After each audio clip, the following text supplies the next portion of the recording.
Have you ever felt so secure on the outside that no one noticed the chaos you were hiding inside? I'm Victor, a psychologist, and the character we're talking about today is exactly my age. Today we'll talk about SATORU GOJO. There are anime spoilers, no manga spoilers. JUJUTSU Kaisen is the kind of anime that doesn't hide pain, it doesn't cover it with epic music or unbreakable sword arcs. Here, every character seems to carry an exposed wound, guilt, suppressed anger, hardened indifference, paralyzing fear. And the very first one to appear in this channel is the one who seems to have none. The strongest of them all, SATORU GOJO. Imagine you're the most powerful person on earth. No one can defeat you. No one can reach you. To your eyes, you are invincible. But what's happening inside? How do you react when people only see your strength and never see you fall?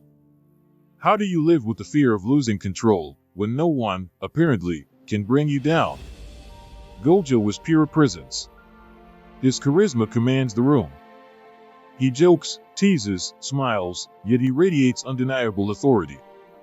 Something about him draws people in. And it's not just power. It's the way he controls the environment.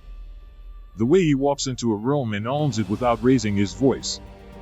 According to psychologist Ronald Riggio, charisma has three pillars: control, expressiveness, and sensitivity. Gojo masters all three. Control, he adapts to the situation.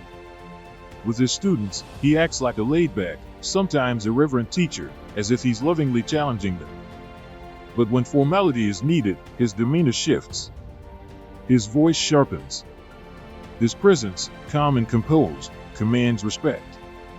He's flexible, even when he looks firm.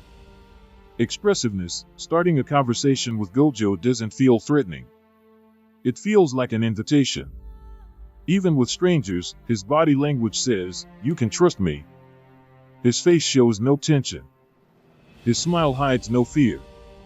Not because he doesn't feel it, but because he's trained not to show it. Sensitivity, beneath that layer of power, there's someone who really listens. Gojo picks up on silence. He reads between the lines. He lets his students make their own decisions, even drastic ones, because he respects how choices shape character. He doesn't want robots. He wants growth. But the real question is, who is Gojo when he's alone? Because behind that playful smile is someone who carries the weight of an entire world. Someone who knows that if he breaks, the world around him collapses. He's so aware of his role as a guardian that he confronts death without hesitation. But at what cost? The flawless posture, the hands in his pockets even in danger, the confident voice, all build this aura of invulnerability. And that's fine. Those around him, from Itadori to Megumi, even the cursed Jogo, feel that security like a magnet. But emotional balance isn't always visible from the outside. There's a difference between self-confidence and self-esteem. Self-confidence is knowing you can act. Self-esteem is being at peace with yourself, even when you fail. Does Gojo know which one he truly has? The sociometer theory says our self-esteem depends on how we think others see us. If Gojo needs to be seen as the best, what happens when he can't be? When he's not saving the day, does he feel less valuable? When even a curse trusts that he won't attack, it's not just respect for his power. It's respect for what he represents, an ideal of strength and morality. That's heavy. And it's even heavier when you carry it alone. McKenna suggests that adopting a powerful posture can make us feel more confident. But what happens when you wear that posture like a permanent mask? You can't take it off. And eventually, you don't even recognize vulnerability. Gojo laughs.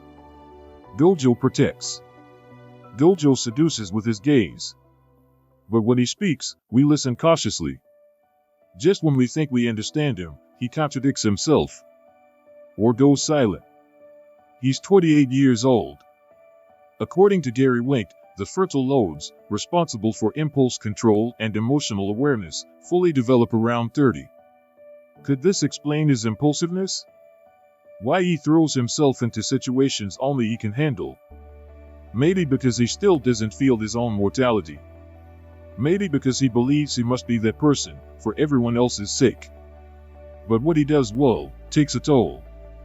We live in a culture that overglorifies strength. We admire those who don't break, who don't regret, who never show weakness. But like Gojo, many of those people simply learn to hide their pain.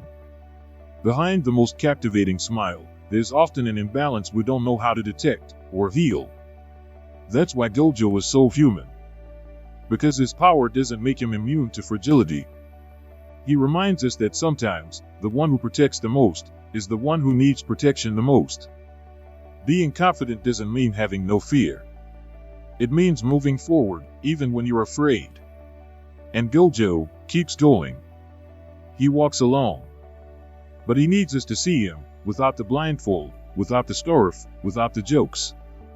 Maybe Gojo's greatest power isn't his infinity technique. Maybe it's his ability to hide pain beneath the most powerful smile we've ever seen. A smile that makes us believe in legends. But even legends will bleed. Ironic, isn't it? When you have everything, but you can't do anything. If this video touched you in any way, and you want to help this channel keep growing, there's a simple way to support me. You can buy anything through the affiliate links I leave in the description.